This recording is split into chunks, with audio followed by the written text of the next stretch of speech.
Alright everybody, it's time for another Steam Festival Showcase video. We're covering Cerebral Puzzle Showcase of 2026. So sit back and please enjoy a variety of puzzle, adventure, and more, ranging from brain teasers to brain melters and everything in between. We're beginning with the Detective's Apprentice, one of the more challenging puzzle games I play, one that I did off stream. This is a mix between the Professor Layton kind of logic puzzles and a deduction-based adventure game. You play a famous detective who is sharing her favorite cases that helped frame her career. And you're going to do a lot of puzzle solving and reasoning in order to figure this out. Each chapter will have you solving both deduction-based puzzles and some of the kind of logic ones as well. One of the challenges I had with the demo was that the opening case had no hints or way to help you if you got stuck. And I kind of solved things using my logic skills, but I had no idea how to figure things out from a deduction point of view. The later cases do have a hint system to them. But this one is definitely on the challenging side, and if you're in the mood for a very storybook and picturesque brain melter, I would definitely give this one a play. And now we go to Threadbound. This is a puzzle platformer where you play a character who has come to a ruined city in order to stop an anomaly from spreading and destroying the land. And we are going to have to use our thinking and physics in order to get through this. The game's unique mechanic is you have a magic thread. This thread can attach from one thing to another thing. And how you set it up is that you can choose whether an object is affecting the X or Y axis, respectively. So if you set the X axis of a box to interact with the Y axis of a platform, by pushing the box forward, it will raise the platform, and vice versa. You can attach it to yourself, you can attach a thread to one thing to then to another thing, and you can probably guess that this is going to get very twisty as the game progresses. There are bonus areas to find, collectibles, and more. And I just love the art style. The game looks very charming, but still going to be on the challenging side. So this one is another very easy recommendation for someone looking to do some puzzling with the X, Y, and maybe even the Z axis. And now we go to D-Topia. This is a puzzle adventure game where you play the newest worker in the City of Tomorrow. A perfect place completely ran by AI and robots where nothing could ever go wrong with it. And it's your job to repair various things and pay no attention to the strange filters over everything and who's actually controlling things. And yeah, we can probably guess by the name, something is probably going to go wrong. The demo that we play doesn't quite go too far into the advanced elements of it. You'll be solving basic puzzles that will revolve around you kind of pushing boxes or tiles into their right spots. There's going to be a mystery aspect to it. I like the art style with a kind of very clean and streamlined look to it. And what I could tell, at least from the demo, is that this seems like it's going to be on the easier or not as super challenging side, especially compared to some of the other games we're going to play. But again, it's kind of hard to tell.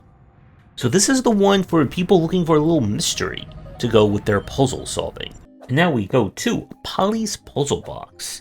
This is a challenging 2D puzzle platformer where you are, trapped in a box. In order to get out, you must use shapes to solve a variety of puzzles. Our key puzzle mechanic here is that you'll acquire different shapes that you can then set up in the world for a variety of purposes.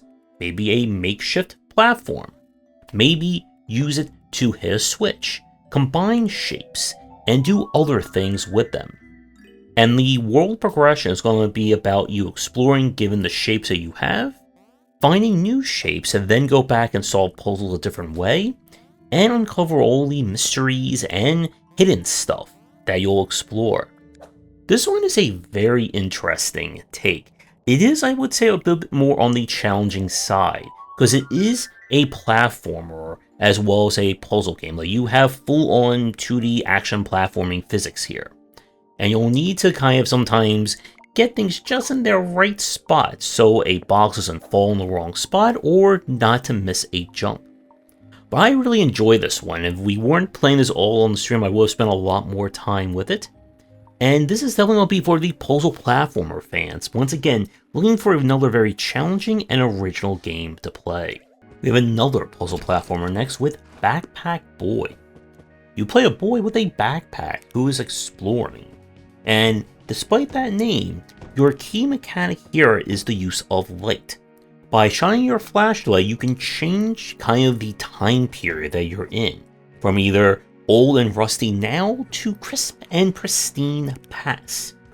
Different objects and different things will exist in various properties based on which place you're in, and you're going to need to figure out how to move around and solve the different puzzles based on kind of the perspective shift that is going on.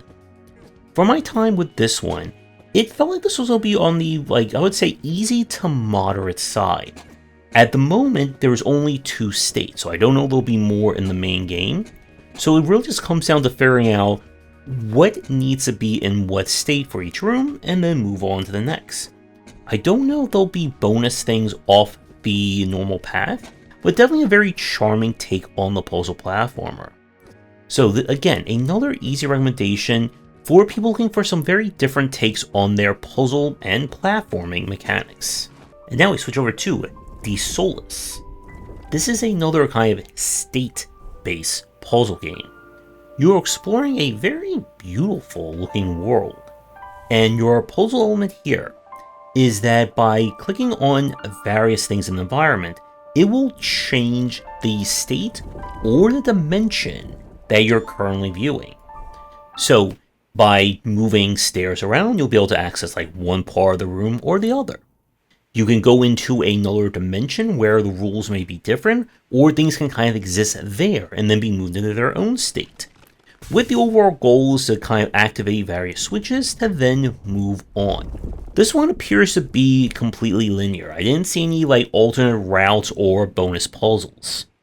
And it's hard to tell how brain melty the full game is going to get. Because you're dealing with, again, like a state-based system, it's either on or off, yes or no, that kind of thing. And at some point you can pretty much just brute force some of the basic puzzles. Still another very charming take and an easy recommendation for people to check out. We have another challenging one up next with Twofold Tower. You are trapped in a mysterious tower and you must use your box pushing and logic-based skills in order to escape. The demo that's available on Steam is a prologue, with the main game kind of taking place in its own, I guess, separate universe or its own separate area. But our puzzle logic here will revolve around you figuring out just how things work. This is not a game that's going to spell out or give you very detailed hints about puzzles, and you'll need to learn the logic and the rules if you want to get through it. The environment seems to be going for more of a non-linear approach, with you trying to solve these puzzles and then making it to the next kind of chapter or section. It reminds me a little bit of like playing like the old Adventures of Lolo series, especially when you start running into enemies who will move along with you. And this one is only going to be another challenging affair. So, another recommendation for people looking for a little bit more challenge to go with their puzzles. And now we go to Beware of the Cartographer. This is a deduction-based puzzle game where it is your job to correctly map the borders and the land in order to prevent the quote-unquote map-apocalypse from happening. In this one, your kind of collection or your mechanic will be built around you measuring and placing various landmarks, cities, and more on your map. You'll get access to different tools that allow you to have a rough idea where things are in relation to one another, as well as telling to people to open up the environment or make it easier for you to do those calculations. The landmarks and places you find become items that you can use to open up conversations and solve puzzles, and it's a very interesting and original take on the deduction puzzle. And I was really enjoying this one. It looks like it could be on the challenging side, especially if you can't figure out how your various tools work. But if you're looking for a very different take on deduction and have a really good sense of direction, it is an easy recommendation. And now for something a little bit more traditional, it's time for some gravity swapping with Graviton. You are in a science lab that has figured out how to mess with gravity, and you're going to use that to solve a variety of puzzles. You'll be able to change the gravity for either objects, yourself, or both at the same time. And you must figure out how to get from point A to point B using your gravity swapping powers. This one is very charming to play. It feels like it's going to be on the moderate side. Again, given another kind of like state-based puzzle solving, it means there's only a certain number of tools or levers you can pull in order to then find the solution out. I did find a little bit of jankiness with the box moving, as you are dealing with the physics and gravity of things, and it can sometimes be hard to line things up just right, and any little extra momentum will send it careening off in the wrong direction. Still, another very charming puzzle game, and an easy recommendation for people who like to go up, down, and reverse that from time to time. And we go to Dittori next. You are a member of a cult, and you have been assigned the easy task of bringing about the end of the world. And apparently the apocalypse can be triggered using Sokoban. In this one, each puzzle will involve you using different boxes and other mechanisms in order to hit all the switches and then leave the room. As you explore your kind of like temple, you don't have to do every single puzzle, but you must do enough to kind of meet the metrics in order to unlock the next series of puzzles. It's hard to tell how many optional or secret things there'll be, but this one is very, again, on the charming side. Kind of like the main thing is that you'll be able to hit switches or turn things on that will affect the properties of your box or boxes in the area. And you must figure out how to best use all this in order to solve a puzzle. So this one is definitely going to be for the Sokoban fans, looking to do some even more box-related shenanigans and again, end the world as we know it. Now we switch over to Illumination of Mansion. This is Minesweeper with a horror twist. You must figure out how to navigate a room with traps, spirits, and more that will get you. And to do so, you'll need to figure out which steps are safe and which ones are not. I like the aesthetic and framing of it, but at the end of the day, this is still simply Minesweeper. If you're not a fan of the play of Minesweeper, I don't think this game's going to do anything too differently for you, but still, another very interesting take on our puzzle design. So, if you don't mind a little horror to go with your sweeping, I would at least give this one a try. And now we go to Hillthorn. This is an adventure game in the style of Cultist Simulator. A woman has gone missing, and your only clue is a strange cult that lives in the mountains. And we're going to have to solve this mystery through a lot of cards. The general play is that you have your kind of action cards, or your interaction cards. That's investigate, talk, and you'll gain other ones.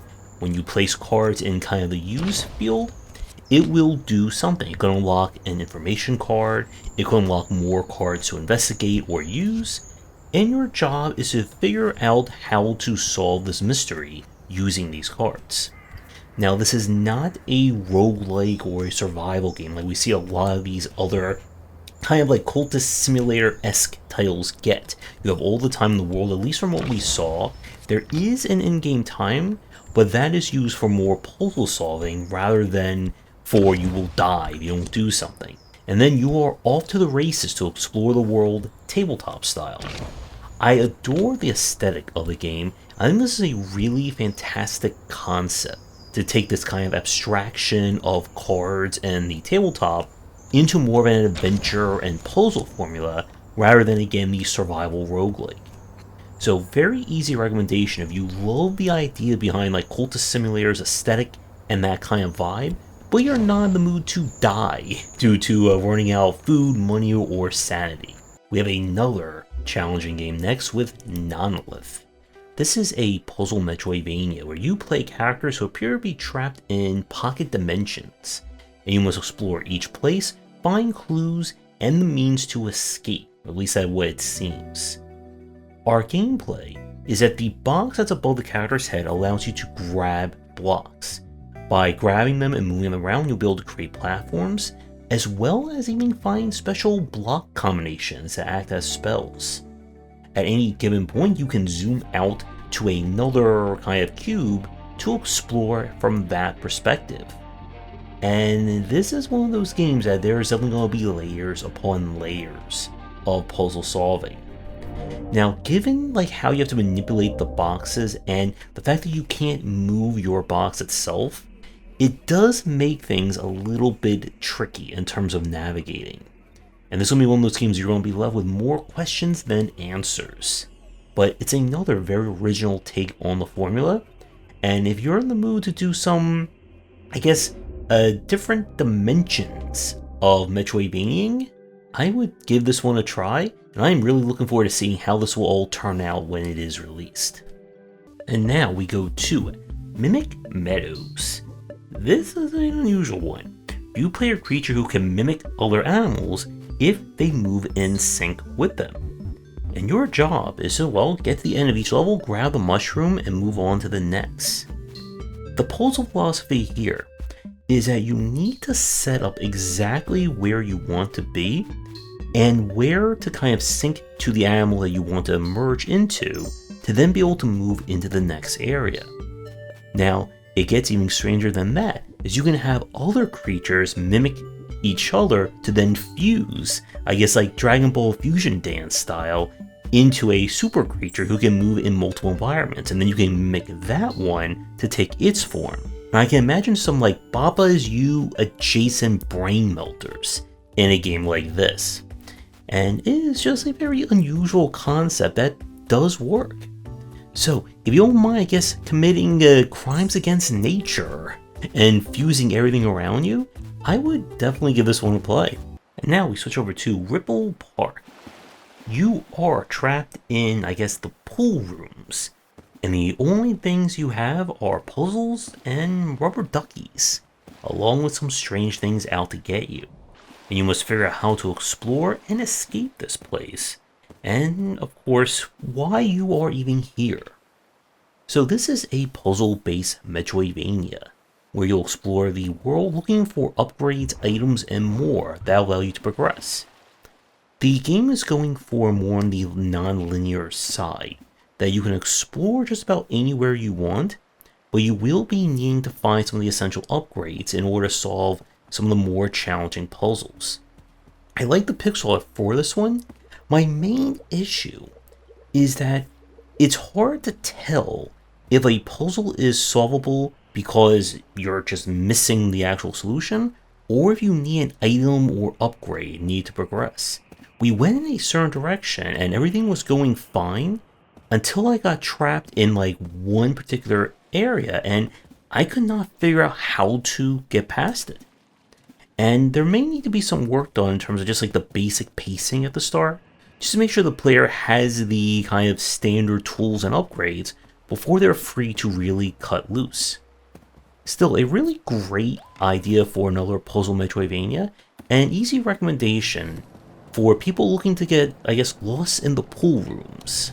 And we are not even close to being done, because now it's time to talk about the games I played after our stream was over. Starting with Sophia's Path. This is, as the title implies, a path-based puzzle game.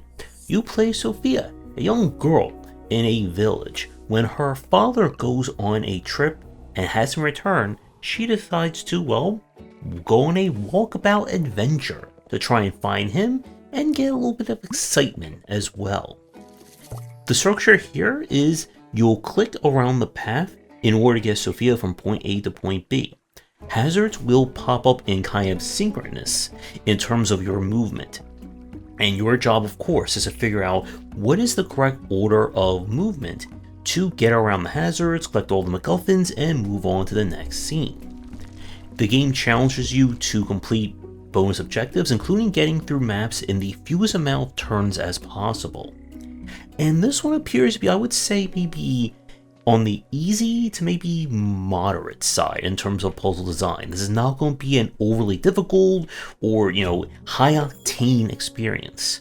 But I found the art style to be quite charming, and again, this feels like a really great game to kind of unwind, or like a first timer for this kind of path-based puzzle solving. So if you're in a walking mood to solve some puzzles, I would give this one a play.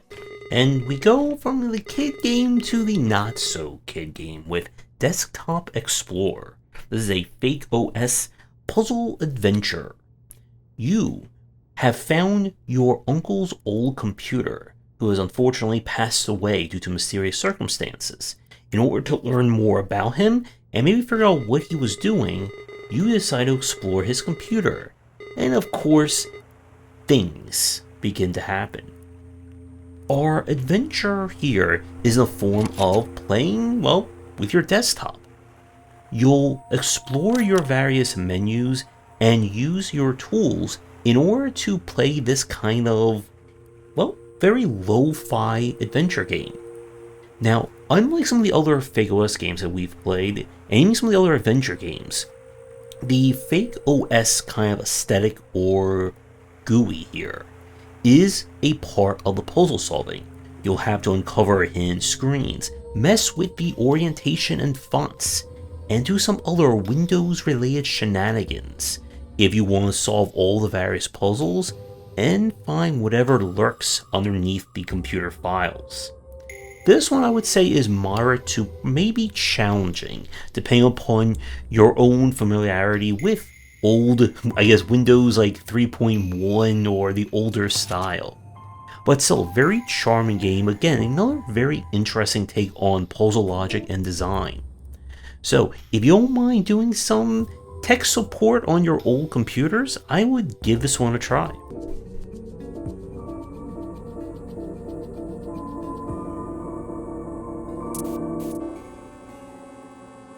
And now we go to Burn With Me. This is a very different take on the kind of engine builder roguelike. You are following different characters who are, well, getting into demon summoning and the perils and horrors that come with it. Each chapter you'll play as a different character, and your job is to meet the kind of summoning threshold that is the vial that you see in the middle of the screen. You'll choose different characters that you can add to your deck, and each character, beyond kind of like your initial placement, can come with different impacts or effects based on their positioning or the other cards around them. And your job, of course, is to figure out how to keep meeting the ever-increasing threshold of energy in order to continue your ritual. And it's hard to tell from the demo, how advanced these cards and the general play is going to get. It feels like it's more story driven, as each chapter will have you playing as a different character, and I'm assuming getting access to different cards. And with the difficulty of this one, like with a lot of the engine builders, if you're just not getting the cards you need, you're going to get stuck really fast. The game has kind of a mechanism to avoid that you can sacrifice cards from your deck in order to pull another one out if you're just not getting it. But of course, permanently sacrificing a random card could be disastrous if you get rid of the linchpin of your strategy. But another very unusual and different take on the deck builder, and it's one that I'm very interested to see how the full game is going to turn out when it is released. Now we go to Cage's Hidden Worlds.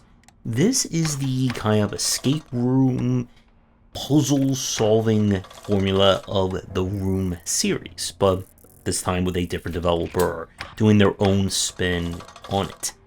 You are exploring a mysterious mansion where animatronics and looks like Lovecraftian elements are abound.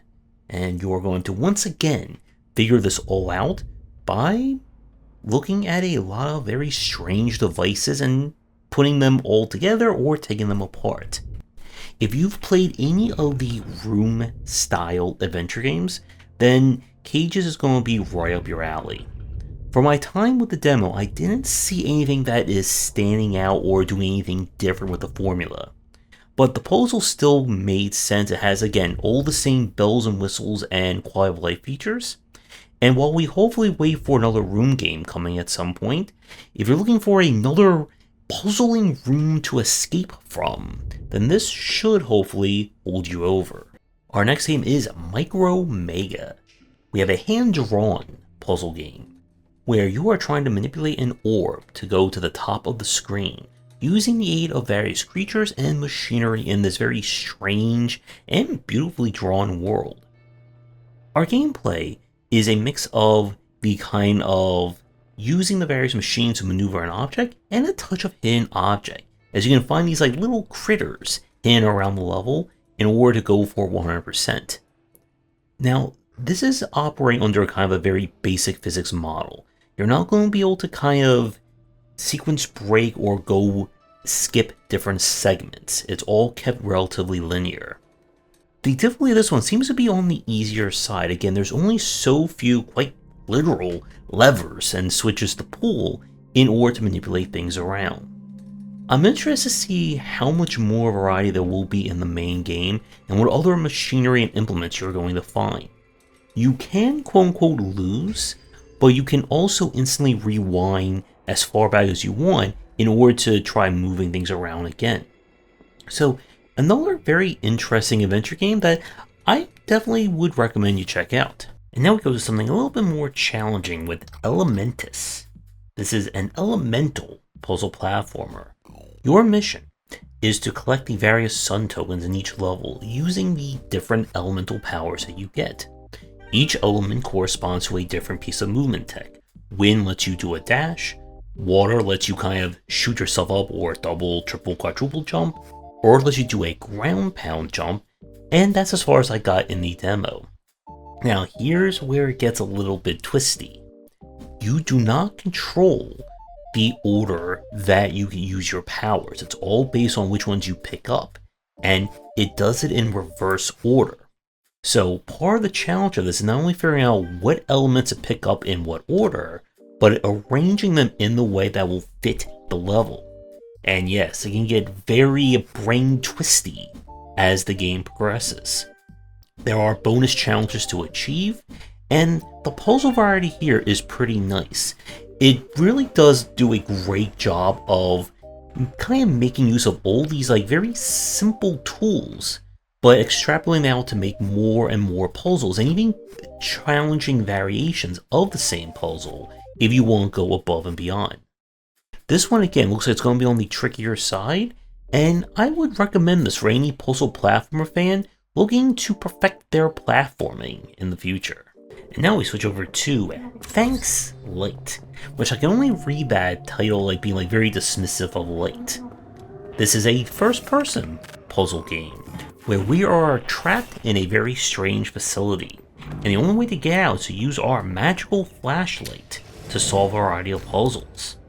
The game is going for kind of like a very minimalistic aesthetic with the kind of portal, you're trapped in some kind of weird organization kind of thing. The puzzle philosophy here is that when you shine your light on something and you completely envelop it, it becomes interactable. You can also use a negative light to kind of disable the physics and the motion of an object. And you have to make use of both if you want to solve the very strange and mysterious puzzles in this place. The demo showed off quite a variety of events, but it kind of all follows through like the same basic puzzle design. And I'm not quite sure how much more advanced the main game is going to get beyond what I saw in kind of like the first two chapters. Still, the mystery is really nice, and if you're in the mood to do some light-based puzzle solving, and you want to thank the light, I would at least give this one a try. Oh boy, we got one up next with Slime in the Ice Machine. This is a psychedelic deductive reasoning game. You must learn how to do interdimensional bartending, magical sexual fetishes, in order to save your dad's dive bar from an evil mega church that wants to tear it down. And the game gets even stranger from there. I really love the art style and just the general vibe this game has. And while it certainly deals with a lot of adult situations, again, everything is implied. You're not going to be seeing anything too weird when you play it. Like all the deductive reasoning games, the game is split into various chapters. Each chapter you must solve a variety of puzzles by talking, investigating, and serving drinks to various people to get the knowledge that you need in order to complete the chain of events, which will then unlock the next chapter. One thing that's a little bit frustrating is that the game doesn't seem to notate if a section is correct. And I had the situation where I actually solved everything on my first go, but I didn't get any pop-ups, so I thought I messed something up. I kept kind of like trying to rearrange things and so on, until I went back and talked to the person, and then that moved the story chain along. As the game develops, you'll unlock additional abilities and more ways of finding out information. And this one definitely looks like it's going to be on the, I would say, moderate to challenging side, as the number of ways that you'll interact with characters will grow as the game progresses, which means there's more things for you to do in order to get the information that you need. So if you're looking for a very hilarious and adult deductive reasoning game, I would definitely give this one a play. And now we go to Inconceivable Rat Endeavour. You play a rat who's trying to get that cheese, and to do so you must rotate platforms, get him to the good stuff while avoiding the not so good stuff. The entire puzzle logic here is that you can rotate platforms or rotate tiles left or right. Whoever's on those corresponding platforms will move accordingly. And you just need to navigate your rat through a variety of mazes to get them past. This one looks like it's going to be on the trickier side, as it starts out very easy, but when you start dealing with objects you need to move out of the same tile distance as the rat to keep them alive, it will soon get a little bit more advanced to play. Still, a really great concept, and if you're looking for a very challenging game of getting to that cheese, I would definitely give this one a play. Up next is Hello Again. This is our first time loop puzzle game for the Cerebral Puzzle Showcase. You play a courier who has come to an island to deliver something to an archaeologist, but shenanigans get in the way, and you are now trapped in a time loop. In order to solve the mystery, you must figure out how to make each day perfect for the island's very eccentric cast of characters. So, as per time loop rules, the day is split into morning, afternoon/evening, and night. Characters will be in different spots, and information will change as you go through the different time zones. In order to solve the puzzles, you must figure out what you need to do during the day to achieve the golden loop. Get through it, and you will of course unlock the next mystery along the way. Now, the game did play a little bit slow for my taste. I had some issues with the control, kind of like it was reading the gamepad when I wanted to read the mouse kind of thing. But it still looks like a very charming take on the time loop side of things. There are hints if you do get stuck, and this one looks like a really solid game for anyone who wants to go through Groundhog Day, or in this game's case, Woodchuck Day. And up next is Funeral for the Sun. This is another deductive-based puzzle game.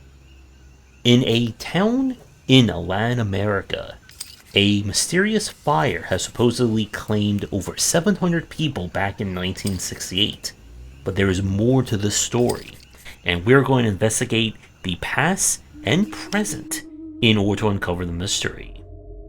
The puzzle logic here is that in each scene, you can activate kind of a magical flower that transports you back into the past, allowing you to see characters in different time periods.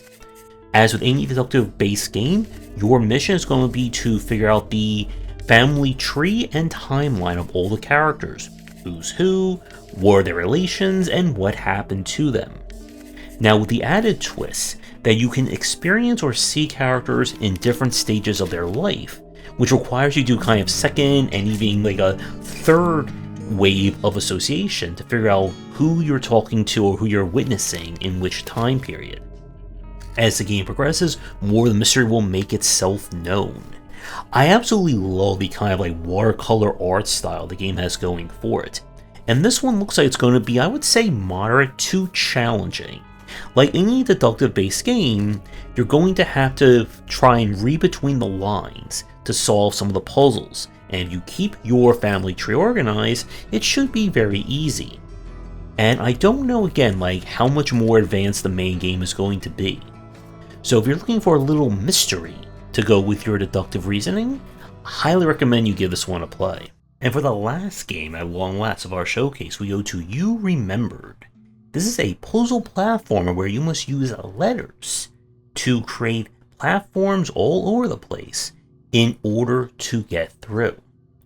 Each letter, of course, operates with kind of a simulated physics, so you'll need to figure out how to use each letter in its corresponding spots in order to move your ball thing along. It's a really great concept. I did find it a little bit awkward to control. You will obviously are going to be using the keyboard for typing in the letters, but I kept like wanting to use like delete to kind of delete letters, or even just use a mouse cursor to like move them around.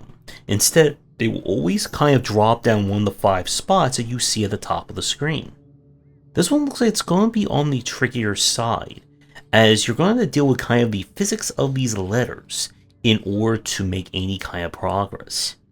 So if you don't mind, a bit of a word teaser, or should I say letter teaser, to go with your platforming, I would at least give this demo a try. And with that, a showcase once again comes to an end. You'll find links to all the games down below, or some of your favorite demos from Cerebral Puzzle Showcase. How many brain melters did you play? And you let me take your game for a future stream, review, showcase, whatever. Be sure to get in touch. Thanks for watching. We'll be back for more game reviews, game design talks, and even more festival coverage coming in the near future. Thanks for watching, and a special thank you to our Patreon supporters. If you enjoyed the video, do the YouTubing stuff, be sure to visit our Discord and Patreon, and if you're interested in more of my thoughts on design, check out my game design books.